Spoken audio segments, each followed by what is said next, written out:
पिछले सिर्फ 72 घंटों में अमेरिका और ईरान के बीच का जो संघर्ष हम सब जानते हैं वो पूरी तरह से बदल चुका है।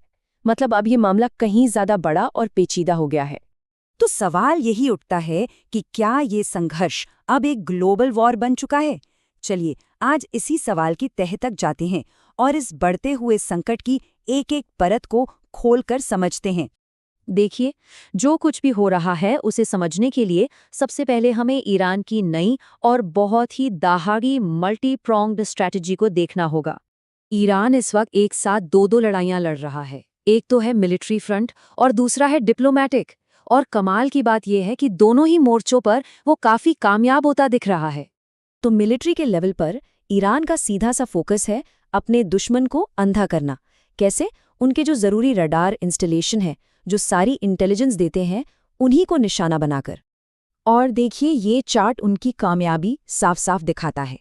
रीजन में अमेरिका के जो 8 एडवांस थैड रडार सिस्टम्स थे, उनमें से 4 मतलब आधे पहले ही तबाह किए जा चुके हैं। और डिप्लोमैटिक फ्रंट पर ईरान ने खाड़ी देशों को एक बहुत ही चालाकी भरा ऑफर दिया है। सीधे सीधे कह दिया है कि या तो अपनी सिक्योरिटी चुन लो या फिर अमेरिका के साथ अपना गठबंधन। ये सब कुछ ईरान की एक खास फिलॉसफी से जुड़ा है। इसे कहते हैं विक्ट्री डिनायल। अब यह है क्या?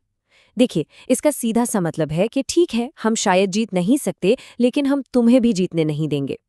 मतलब लड़ाई को इतना लंबा खींच दो, इतना महंगा बना दो कि सामने वाली बड़ी ताकत के लिए भी इसे जारी रखना नामुमकिन हो जाए।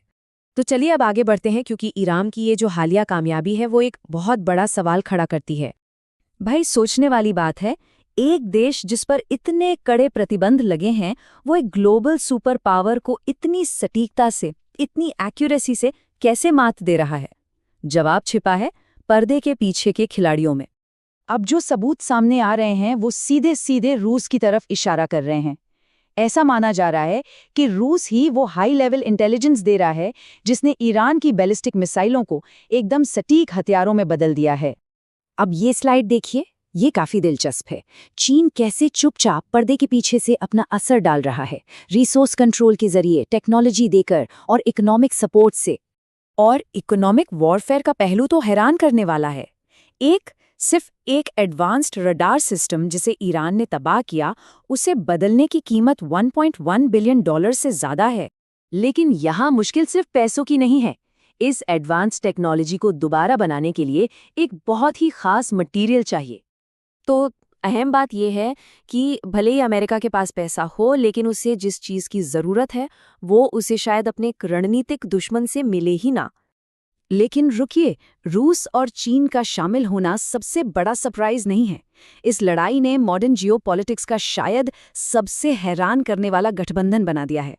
जी हाँ, अमेरिका अब ड्रोन वॉरफेयर में मदद मांग रहा है, और वो भी उसी देश से, यूक्रेन से, जिसके नेतृत्व पर वो हाल ही में दबाव बना रहा था। अब ऐसा हो क्यों रहा है?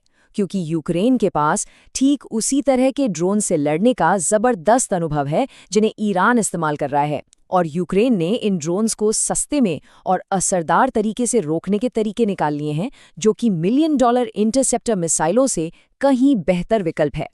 एक रीजन पे इतना ज्यादा फोकस करने के पूरी दुनिया में बहुत बड़े और अनजाने नतीजे देखने को मिल रहे हैं। अपने मिलिट्री हार्डवेयर को एक जगह से दूसरी जगह ले जाकर अमेरिका असल में ईस्ट एशिया में एक सिक्योरिटी वैक्यूम, एक खालीपन बना रहा है। और इस डेवलपमेंट पर दुनिया की दूसरी बड़ी ताकतें बहुत बारीकी से नजर रखे हुए हैं। और ये हमें इस पूरी पहेली के आखिरी हिस्से पर ले आता है, वो बहुत ही ज्यादा मुश्किल सिचुएशन जिसमें अमेरिका इस वक्त खुद को पा रहा है। खुद अमेरिका के अंदर भी देख लीजिए, जमीनी जंग के लिए तो बिल्कुल भी माहौल नहीं है। अभी एक CNN पोल हुआ और उसमें पता चला कि सिर्फ 12% लोग ही इसके सपोर्ट में हैं, सिर्फ 12%। तो ये प्रशासन को एक जाल में फंसा देता है। पीछे हटना एक ऐतिहासिक हार की तरह लगेगा, लेकिन जमीनी युद्ध की तरफ बढ़ना पॉलिटिकली बहुत टॉक्सिक और खतरनाक है। और इस समस्या को और भी ज्यादा बढ़ा रहा है प्रोडक्शन का ये मिसमैच। सीधी सी बात है, ईरान जितनी तेजी से मिसाइलें बना सकता है, अमेरिका उतनी तेजी से उन्हें रोकने के लिए इंटरसेप्टर नहीं बना सकता। तो बात अब यहाँ आकर रुकती है। जो लड़ाई एक रीजनल कॉन्फ्लिक्ट की तरह शुरू हुई थी, उसने अब दुनिया की बड़ी बड़ी ताकतों को अपने में उलझा लिया है। और अब सबसे बड़ा सवाल यही है कि आगे क्या होगा। क्या इस शैडो वॉर को रोका जा सकता है या फिर ये एक नए और कहीं ज्यादा खतरनाक दौर की बस शुरुआत है?